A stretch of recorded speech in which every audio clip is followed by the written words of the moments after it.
My name is Andy Junkin, and I help stubborn farmers work better together. You see, I come from a stubborn farm family myself. I'm a seventh generation farmer from Bob Cajun. And, my own family, what enabled us to farm for 7 generations was the fact that we were stubborn. And I think that being determined and resilient is absolutely critical in order to be successful as a farmer.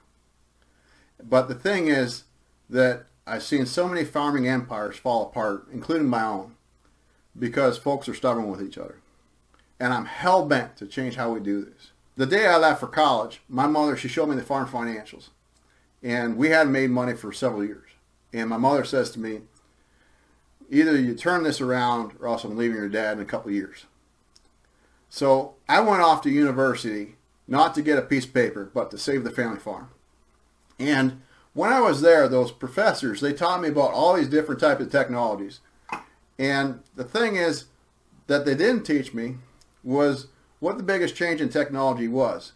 And I don't think anybody's ever recognized this. What do you think the biggest change in technology we've had in farming is over the last 50 years? I would say that it's modern health sciences. You think about it, back in the 1960s, when Dad was 60, he would retire because his hips were shot. Nowadays, when Dad hits 60 and he's got bad hips, he goes in for a hip replacement. Or he gets a heart replacement. Or he gets a piece of cancer taken out of his body. And he's farming to his 80s or 90s. And if you want to farm to the day you die, believe me, I'm all about making that happen. But the problem we have, and the conundrum, that nobody's ever recognized in agriculture, is suddenly, instead of there being one generation at a time farming, you've got 2, if not 3 generations farming together. And because this equipment is so damn expensive, it does not make sense every 25 years to be splitting equity between siblings. You got to keep all that family capital together in order to be able to afford this technology that gives you that competitive edge. And so suddenly, you got 3 generations farming together, and you got 2, 3 siblings or cousins farming together. You've got a situation in most family farms where there's too many chiefs and not enough Indians, right? And instead of there being one dictator on the farm like there was 100 years ago, you got a situation where you got multiple people trying to be that dictator. And you got a situation where everybody's butting heads and pulling the farm in different directions. And as a result, you get nowhere fast. And what we've never thought about is, half the decisions that should be getting made are not getting made, or not getting made well, and money is slipping between the cracks. And it's a huge problem that nobody's ever recognized in agriculture. But I have. And that's because I've been through it myself. My father and I, we're both stubborn.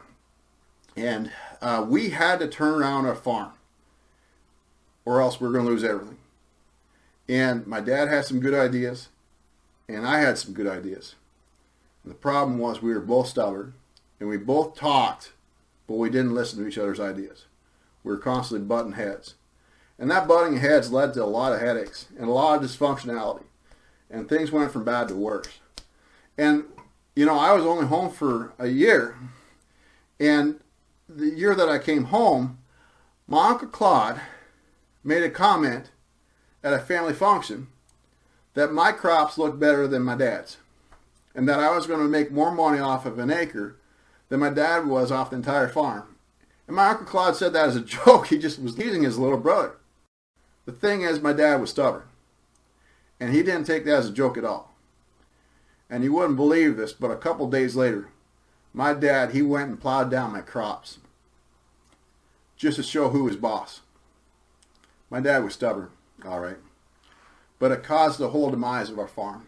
And things went from bad to worse. We were butting heads so bad.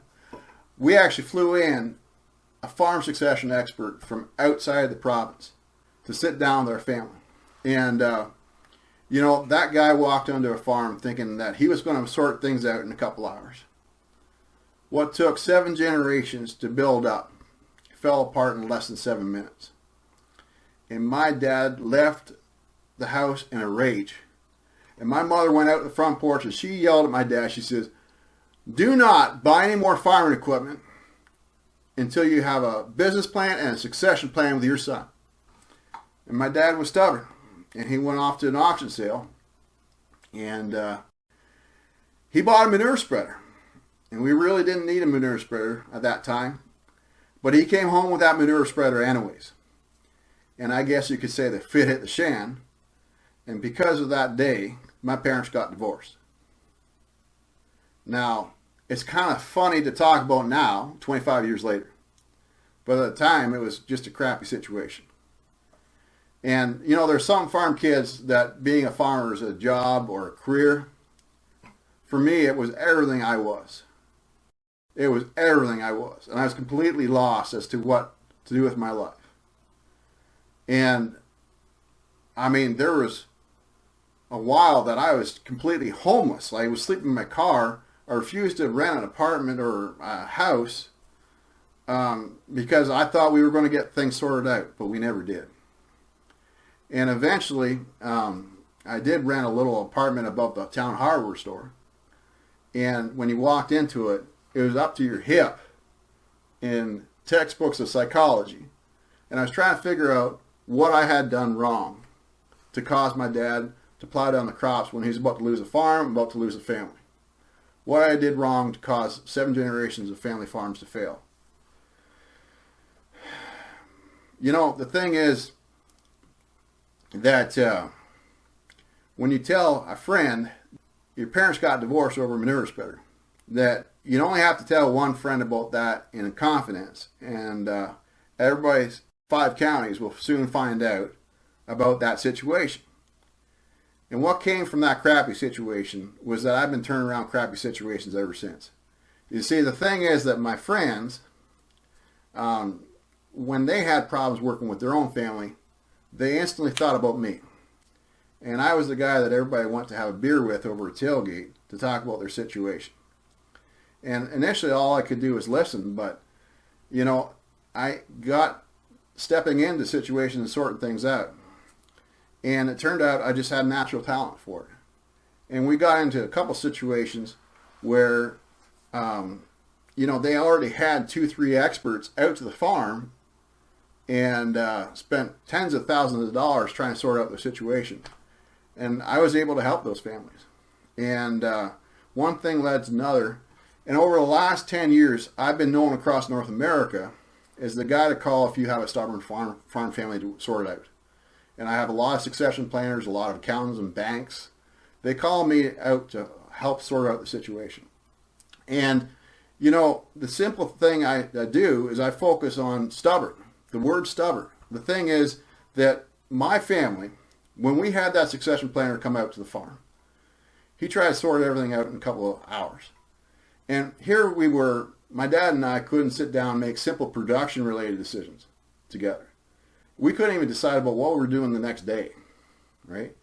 We were constantly butting heads. And when you're stubborn and farming is everything to you, you get 2 guys talking about the farm in 10 years' time, that just goes explosive. And what I've come to realize that until your family is able to sit down and squeeze out an extra 10% profitability, and until you get rid of your family being stubborn with each other, until your family goes from button heads to being able to sit down and make decisions together and get everybody pulling in the same direction, you're not ready to talk about succession planning. But if you're able to sort out the stubborn, then your accountant or the lawyer can sit down with you. In a couple hours, succession planning is easy. Or, you know, talking about building that new barn, that discussion is with your banker is easy. But first of all, you got to sort out the stubborn. And that's what I do, is I help stubborn farm families work better together. And all I do is I don't try to solve all your family problems all at once. All I do is I meet with your family once a week.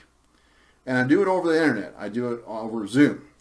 And there's a time and place. Your family sits down and make decisions together. Now, I don't get everybody holding hands and singing Kumbaya, right? What I do is I focus on making more money out of your operation by you guys making better quality decisions together. But as a subtle side effect of each meeting, there's 2 things I try to accomplish.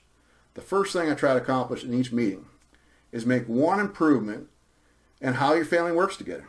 I get you guys to adapt one simple habit that takes how you work together from good to great. The second thing I do is get you folks, each partner, to identify one weakness they have related to the farm and turn that weakness into the strength, and to adapt one habit that will help you implement that character change from weakness into strength. And then I hold you accountable over the weeks and months after, so that you become stubborn at actually implementing that habit. And if you can make 2 improvements in the course of a week, every week for 52 weeks, that's over 100 improvements in the course of a year. And I guarantee you that your farm will be 110% better at the end of the year. Now, is it going to solve all your problems on your farm? Absolutely not. Farming, it's full of challenges. That's what makes it so interesting. And you're always going to have problems. But what I do is I look at the problem of how you actually problem solve as a family. And I fix those problems in themselves. And when you think about it, anything you can do to take your decision making on your farm from good to great, anything you can do to get your family from button heads to being able to sit down and make decisions, get everybody pulling in the same direction, that's going to improve farm profitability. And I don't think anybody's ever thought about how much that improves farm profitability. It's actually calculus. Anything you can do to improve the quality of decision making, that's going to skyrocket your farm's profitability. And all that frustration you have working with family, that goes by the wayside. And farming with family becomes fun again. And I know that this is a lot to wrap your head around. And basically I have a lot of succession planners and experts. They refer me their clients and then help the family for a year. And then whether the farm wants to do a strategic plan or wants to do a succession plan, I mean, it's easy. But I'd like to give you a copy of my book, Bulletproof Your Farm. It's a lot for you to wrap your head around. And, I'll send it to you in the mail.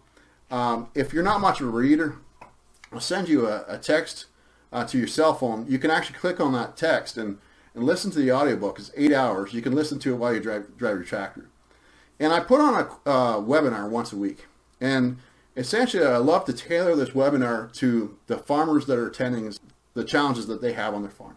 So if you go down below, you fill out the form, I'll send you a copy of the book. I'll send you an audiobook. And then if you want to attend a webinar, I'll custom tailor it to your needs. And, you can ask me as many questions as you want after. I love talking to farmers. It's my favorite thing to do. Before you ask me any questions, I want to ask you 2 simple questions. Now, we all know that farming is a game of economies of scale, right? You need at least $3 million in capital to be able to support multiple families on a family farm, right? But obviously, if you have $30 million of capital, you have a slight competitive advantage as far as economies of scale, right?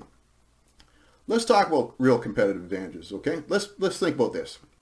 Now, let's say you have a $30 million farm and you have a $3 million farm. And today, both families pretend that everything's perfect and there's no problems on the farm, but behind the barn, you got family members that are stubborn and everybody's butting heads and pulling the farm in different directions. Now, let's say that the $30 million farm does not change. Does not change. For the next 10 years, they're butting heads and pulling the farm in different directions with every freaking decision, right? But the $3 million farm, over the next year, they make over 100 improvements in how they work together. And they take decision making from good to great. Now, I've got 2 questions for you. Let's just say that the farming economy for the next 7 out of 10 years is in the dumps, right? And for a couple years there, both farms are bleeding money. My question to you is this: which family can actually make the decisions to turn things around? The farm where everybody's butting heads and pulling the farm in different directions, or the farm that's taking decision making at another level? My second question to you is this: which family do you want to actually go to their Christmas? The family where they're butting heads every day, or the family that's improved how they work together? Which farm do you actually want to work on for the next 10 years? My name is Andy Junkin, and I help stubborn farmers work better together. And I'm in the business of improving the odds of your family's name still being on your farm's mailbox in 30 years' time. You take care and God bless.